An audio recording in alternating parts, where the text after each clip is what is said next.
Welcome to BNEWS Weekly. I'm Phil Gallagher, along with BNEWS producer Sydney Bowles, BNEWS reporters Tad Stefanek and Robert Paris, Peter Brown with the weather, and Gretchen Carey with the community calendar. Thank you for joining us.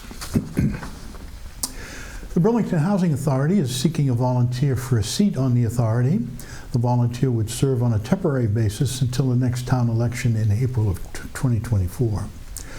Local housing authorities consist of 5 members. Members are responsible for managing public housing for seniors and people with disabilities. Elected members serve 5-year terms.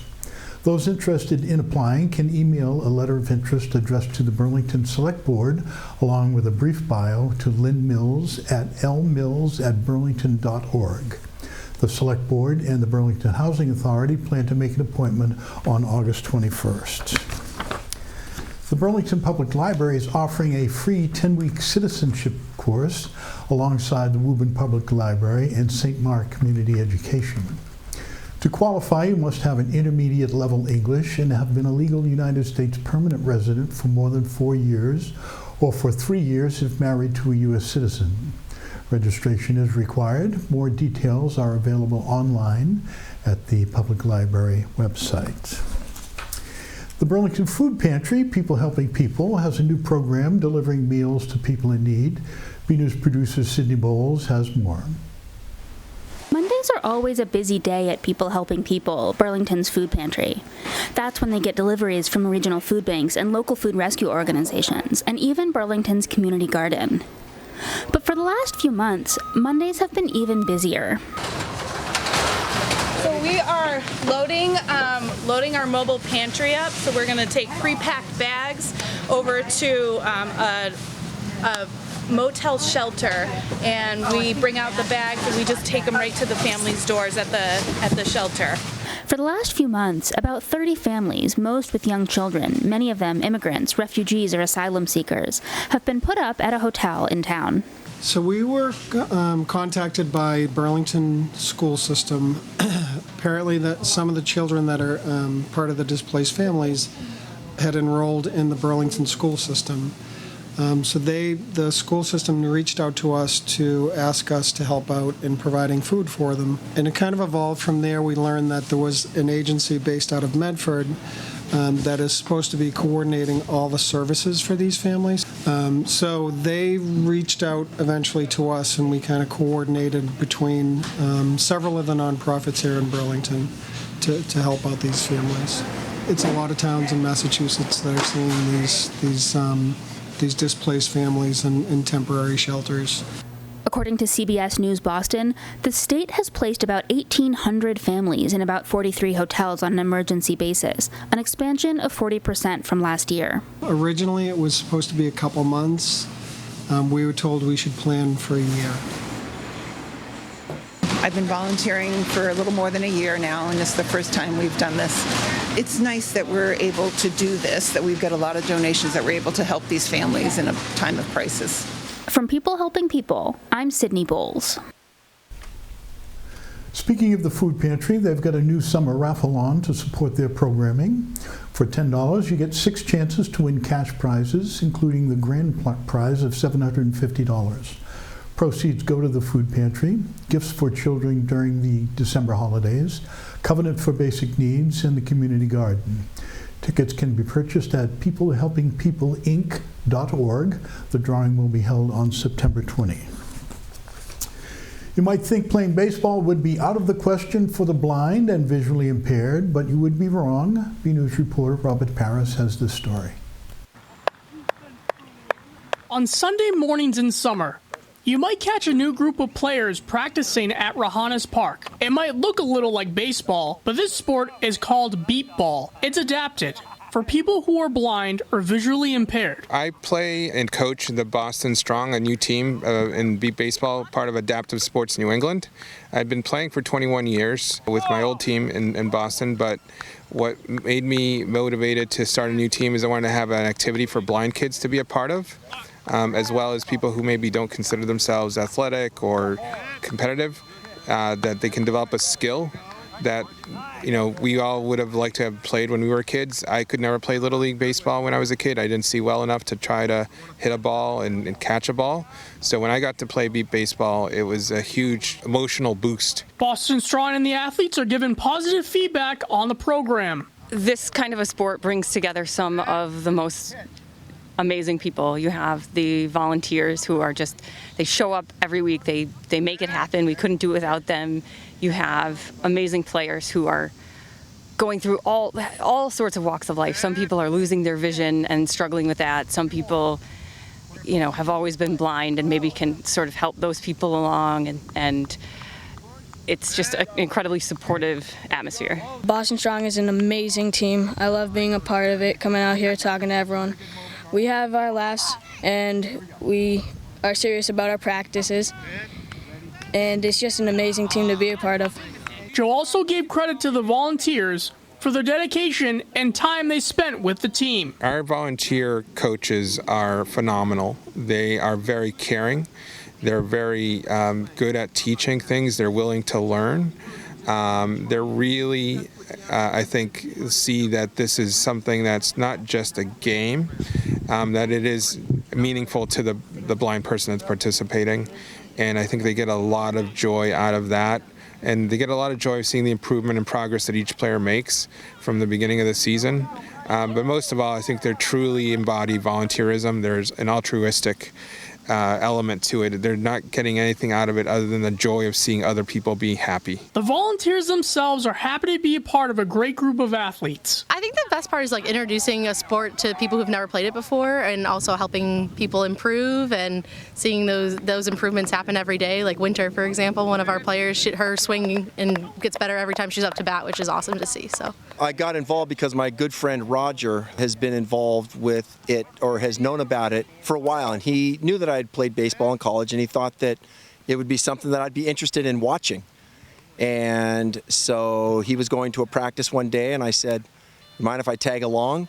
From that day forward, I've been involved. It's a wonderful sport, providing people with great opportunities. Boston Strong has more information, including registration and volunteer opportunities. It's adaptivesportsne.org, and click on the Beep Baseball page, and you can do some volunteer opportunities.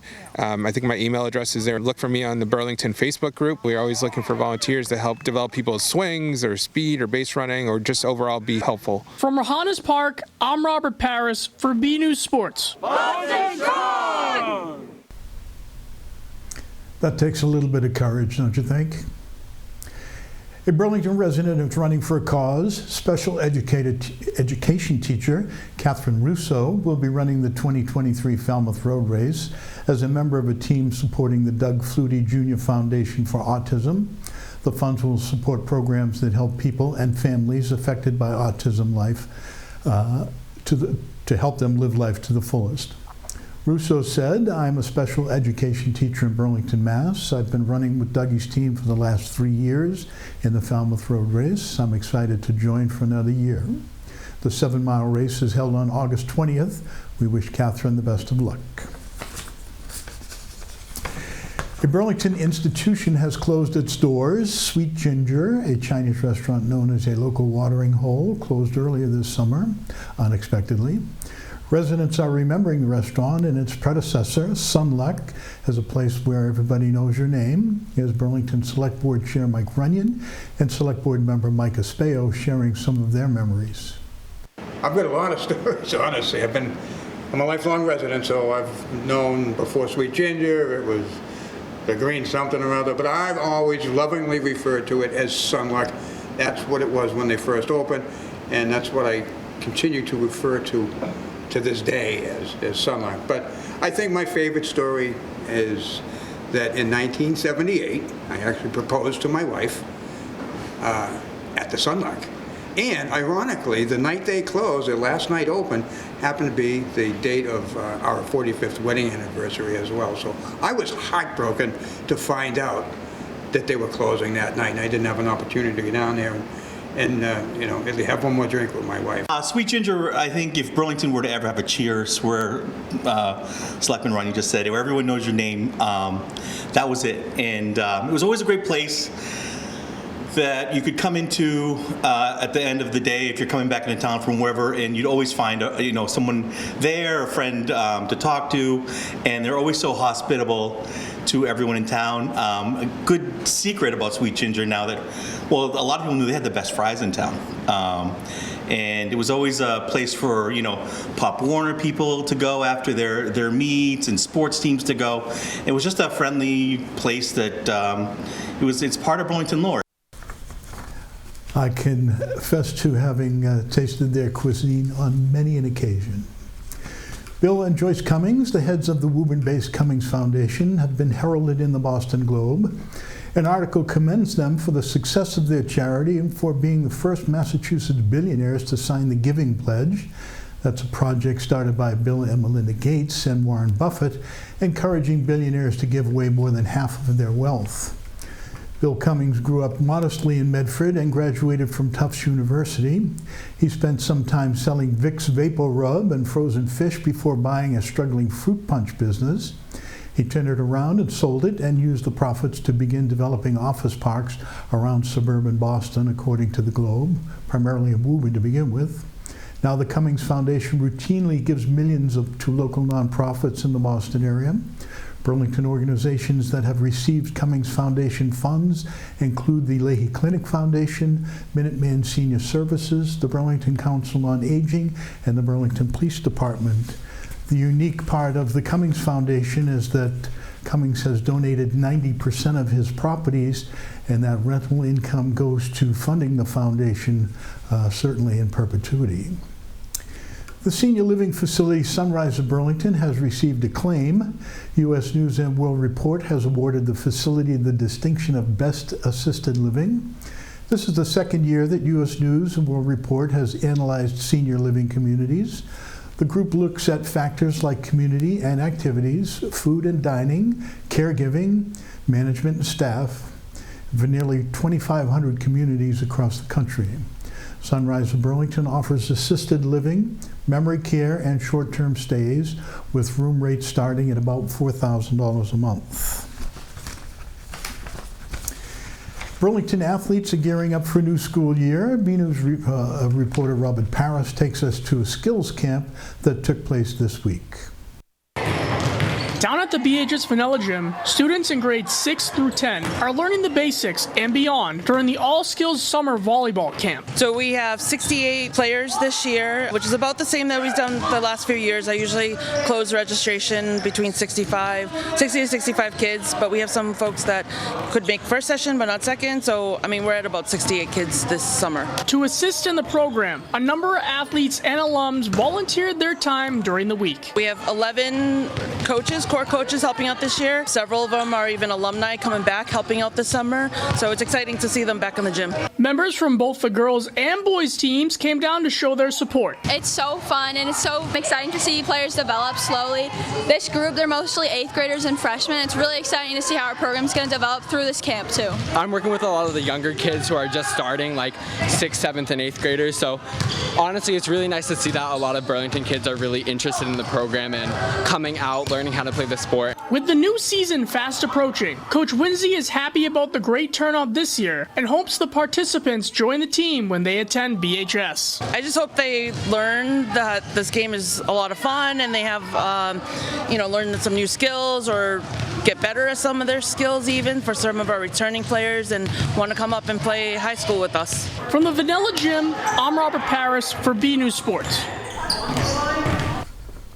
The Mill Pond Reservoir is one of Burlington's most precious resources. BNews reporter Tad Stefanak takes us on a tour. The Mill Pond Conservation Area is Burlington's largest and most visited property. 140 acres surrounding the Mill Pond Reservoir offers beautiful views and woodland trails near essential wetlands and vernal pools. With parking available at the water treatment plant. BCAT took a stroll with Burlington Conservation Administrator John Keeley around this multi-beneficial natural resource. Canada goose. So this time of year you have to be really attentive because the birds are a lot harder to see because it's nesting season, so they tend to be quiet. But around us I can hear cedar waxwings with that high-pitched sound. And I can actually see a spotted sandpiper over there on a rock. Well, most sandpipers are actually found at the shore. They're one of the few that will actually nest along the banks of freshwater pond. These guys stay here all summer and nest here, and then they'll take off, fly to the tropics in the fall. Oh, there's a chick. So that must be one of the parents, and there's a little spotted sandpiper chick. Look at that little thing.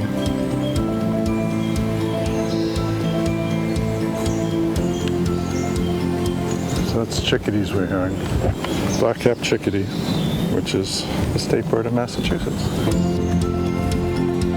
Actually, there was one time up in a tree, I get closer and I can see a figure of something in the nest. I look up at it, and it was a fisher sitting in this nest. I don't know if it was a bird's nest and he just ate everything in there, or if he was just hanging out there.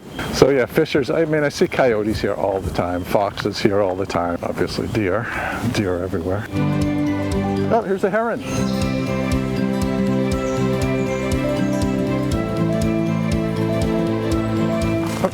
Oh, there it is. It's a young towhee. Power lines are kind of cool habitat. You get birds and animals in here that you might not get in the forest. There's a lot of cool birds that nest under the power lines because they like open areas. And in Massachusetts there aren't a lot of open areas. They like shrubby open areas.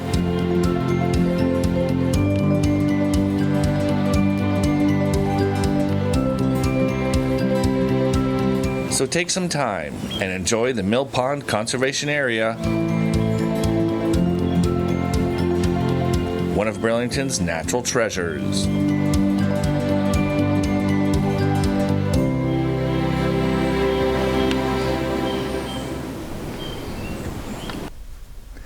Well, the rain has been a nuisance for us golfers. However, it's wonderful to see that the reservoir is again filling up, not near capacity yet, but at least much higher than it was during the drought conditions. Let's check in on the weather with Peter Brown, and stay tuned for your community calendar with Gretchen Carey. Well, hello everyone, this is Peter Brown, the lookers of weather for the next 7 days. Here we are heading in towards, unfortunately, getting towards the end of August here, so we are in the twilight of summertime. Unfortunately, it has not been that great of a summer here in the Burlington area, that's for certain. Definitely has not been anywhere near as warm as it was last year. And starting on our period this Friday, we should be seeing temperatures at this time of the year again in the mid-80s, and again, nothing too new here. We're going to be seeing temperatures actually only struggling to get out of the mid to upper 70s, so very cool out there. A lot of showers around for this time in August. As we round out the period getting in towards the end of next week, average highs again should be in the mid-80s, and hopefully by the time we get to the end of next work week, we should be seeing temperatures again back near where they should be at this time of the year. And of course, now as we're heading in towards the end of August, the sun is now setting before 8 p.m. and well before 8 p.m. And unfortunately, we won't be seeing those late sunsets until May of next year again. So a sure sign that unfortunately for those of us who love the warm weather, we are moving towards fall.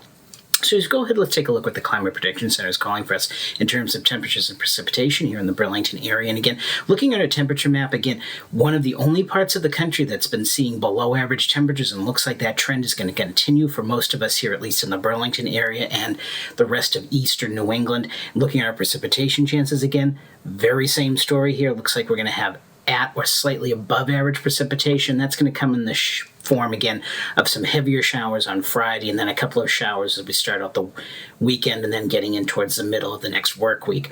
So just go ahead, let's take a look at those 7 days of weather coming up. And again, starting out our Friday, we're going to be seeing those cloudy skies out there, kind of raw out there, not too chilly, but again, not where we should be at this time of the year, probably only in the upper 70s, and kind of be showery out there, maybe some heavier downpours as we get in towards the afternoon.